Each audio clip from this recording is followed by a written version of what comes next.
let's do some SEO questions.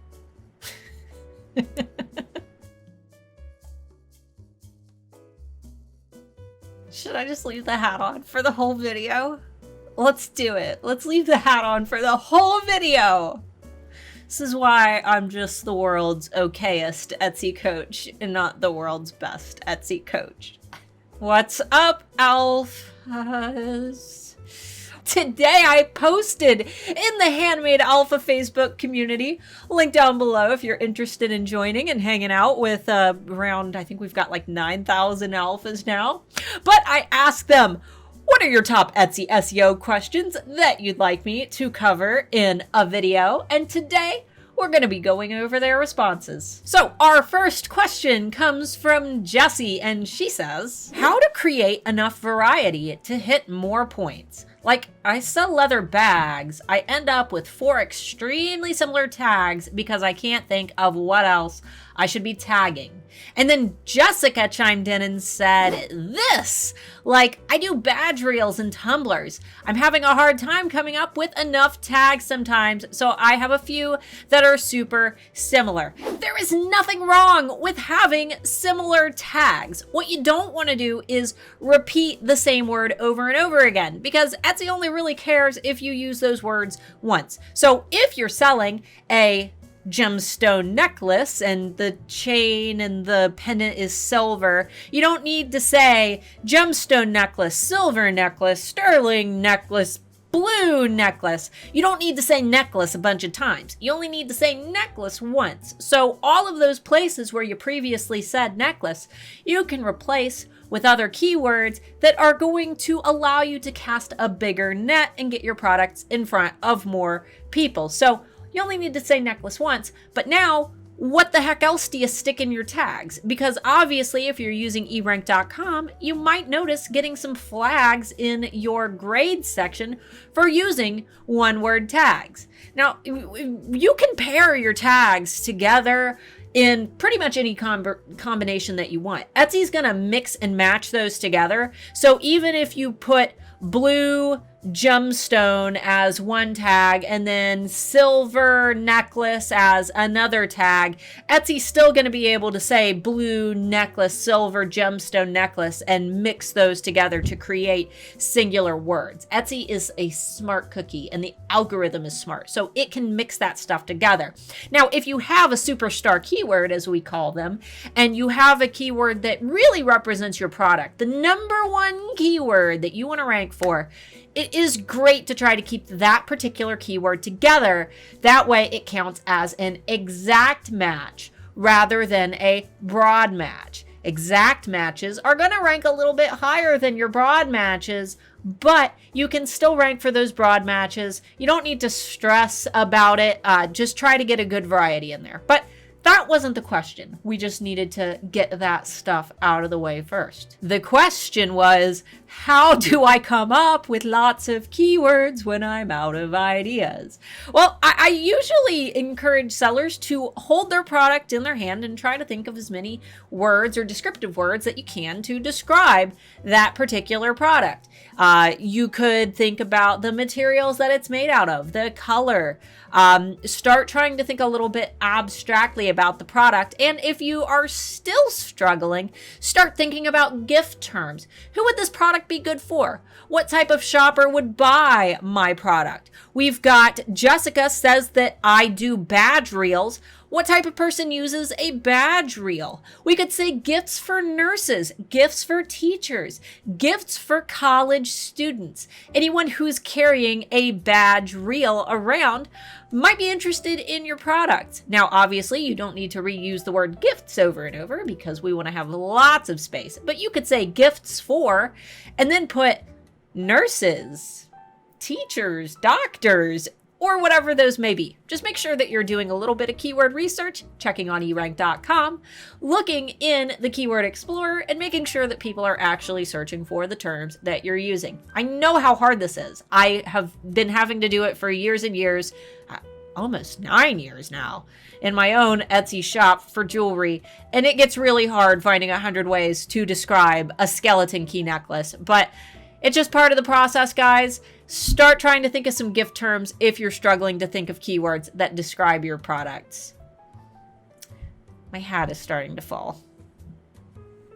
All right, let's move on to the next question. Beverly asked, if I see a couple of good keywords and tags that look to be just as good as the others, how do I determine which ones are the best? So there are a couple ways to see which ones are the best, assuming that you're using erank.com to do your keyword research and you're looking at the monthly searches.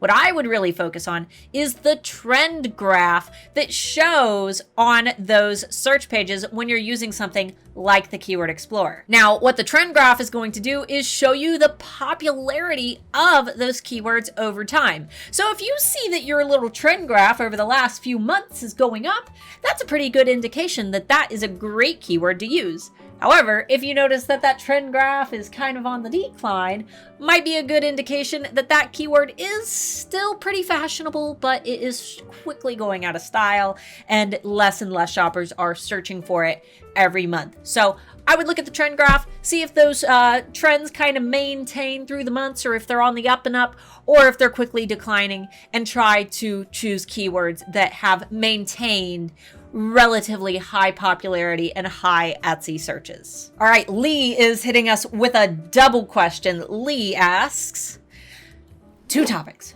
Harness your inner buyer to nail the best search keywords, and single, long tail, or both. How to balance your keywords. So I assume you mean, how do you harness your inner buyer to think of the best keywords?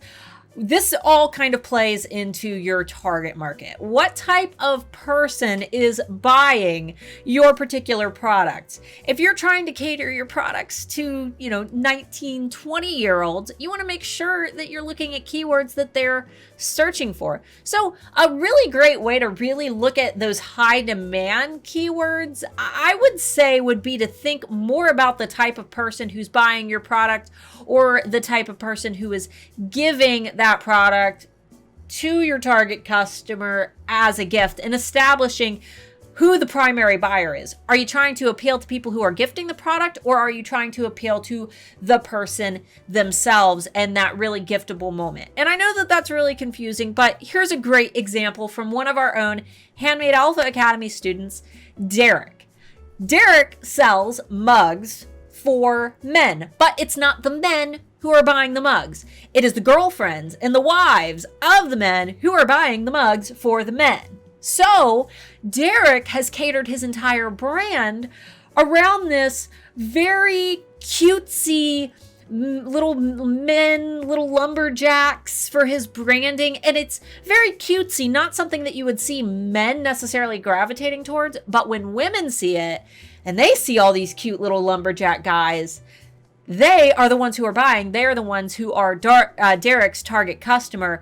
They're the ones he is trying to appeal to. And one of my favorite quotes by Derek, he says, "I'm not in the mug making business. I'm in the gift giving business." So start thinking about your products in terms of who's actually receiving them, who's actually using them, and not just trying to niche down on exactly what the product is. Who's buying it? Why are they buying it? What's the event? What's the occasion? What's the holiday? And then for the second part of your question, single, long tail, or both, how to balance your keywords.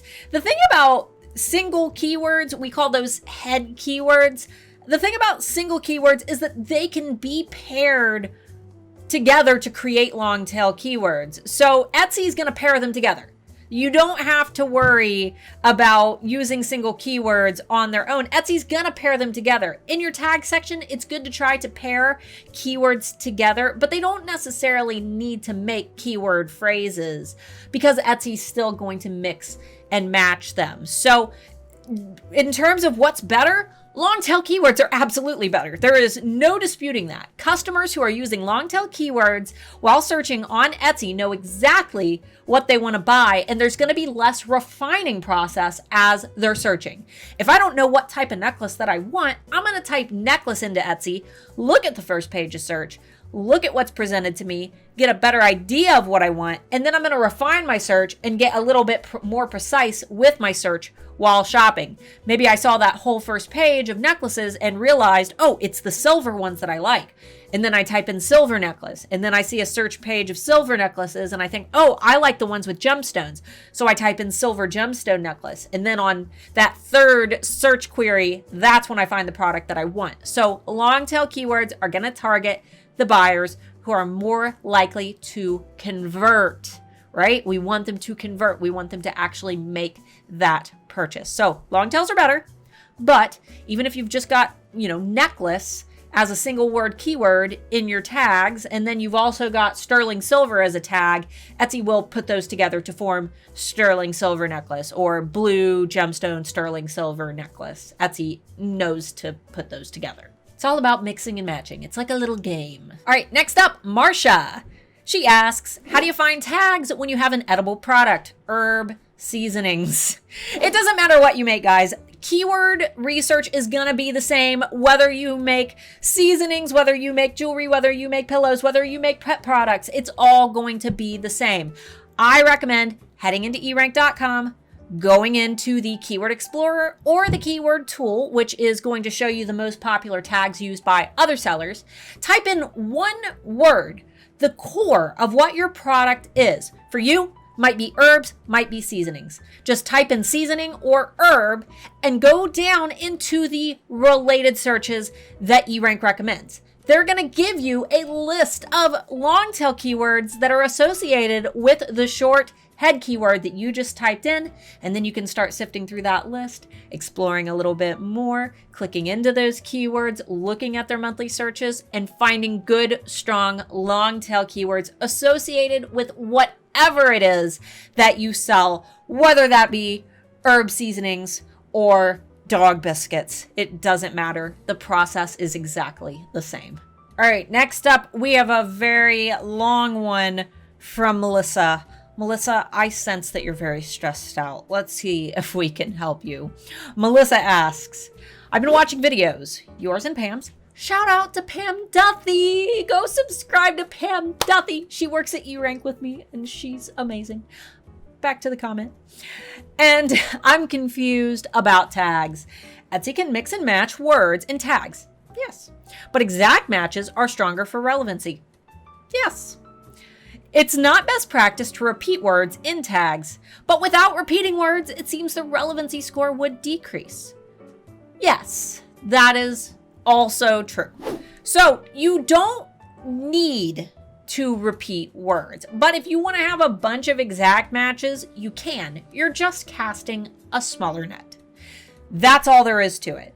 You can repeat those words. You're not going to get any penalization from Etsy if you said silver necklace, gemstone necklace, sterling necklace, necklace over and over again in your tags. But what you are doing is you're casting a smaller net because you're using some keywords over and over again, and therefore you are reducing the size of the net that you're able to cast because you're not using as much variety. In this case, what I recommend doing is picking your superstar keywords.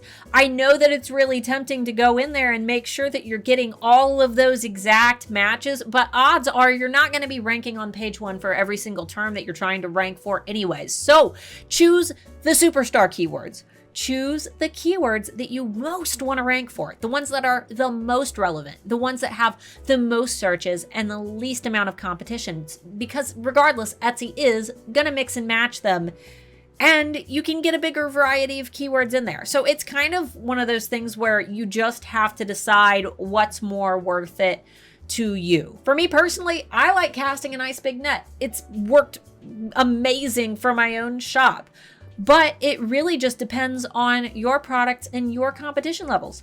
Try it out. Test it with a few different listings. Use erank.com's change tracker tool. That way you can see how the changes that you make to your listings affect your views, your favorites, and your sales. Just remember, don't ever edit your best sellers, because if your best seller is a table with 4 legs and you accidentally pull one leg out from under the table, the whole table could collapse. So don't edit your best sellers.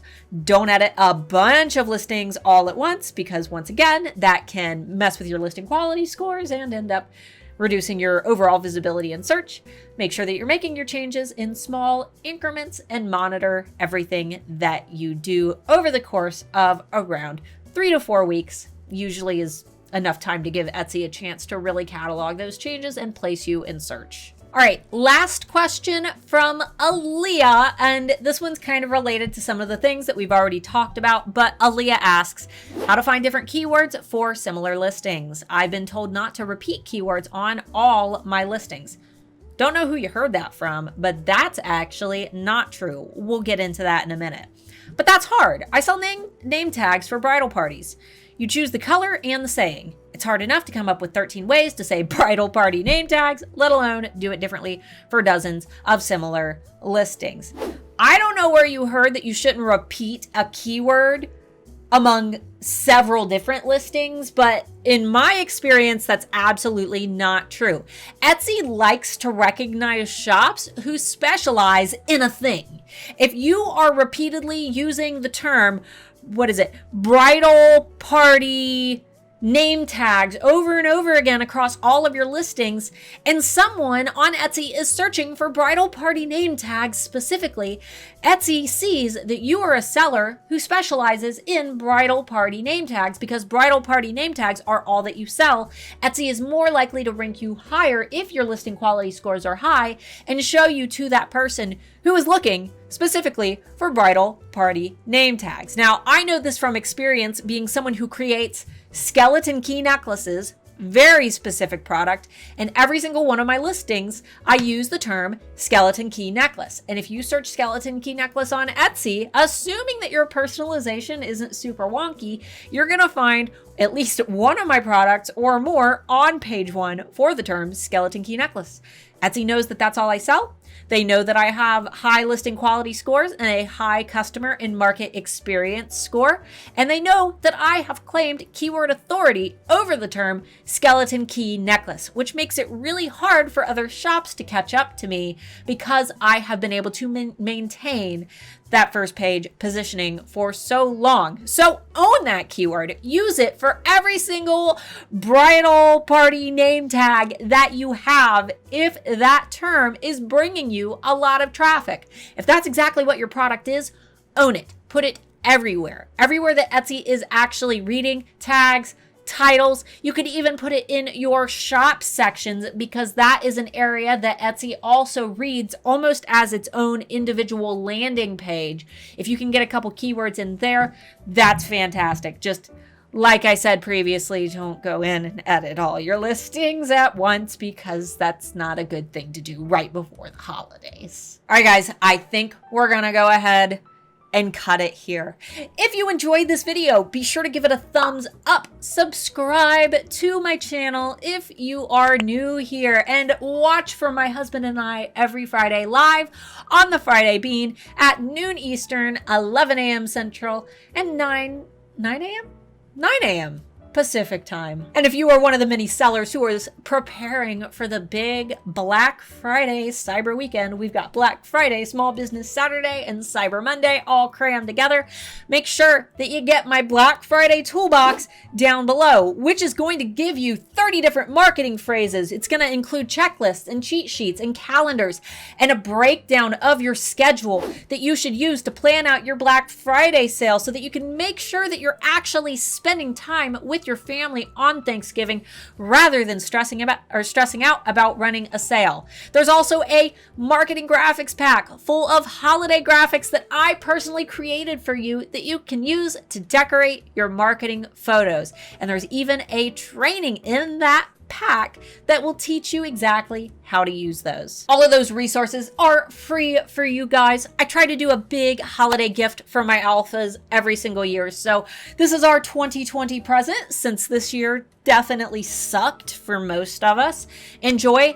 Let me know how much you love it and make sure that you use the hashtag handmade alphas so I can see all of the great photos that you create for Black Friday using those graphics packs. And lastly, guys, Handmade Alpha Academy will be opening on December 1st through December 10th. So if you have been waiting to join my self-paced 9-module training program to learn how to bring yourself to the top of your niche on Etsy, we will be opening doors in just a few weeks. There is a waiting list link down below. Opting in for that does not obligate you to buy. However, what it will do is ensure that you get a notification right when doors open, since our enrollment window is very tight, and it's going to guarantee that you get a $1,000 enrollment discount just for being a community member. We have 500 amazing students, and you can check out testimonials from those via the waiting list page if you're interested, if you want to learn a little bit more about it. And we're going to be having tons of opportunities to hop on with us live and ask questions if you need to know whether or not HAA is right for you. So hopefully we see you on December 1st, guys. In the meantime, have an amazing week, and we will see you in the next video. Bye-bye!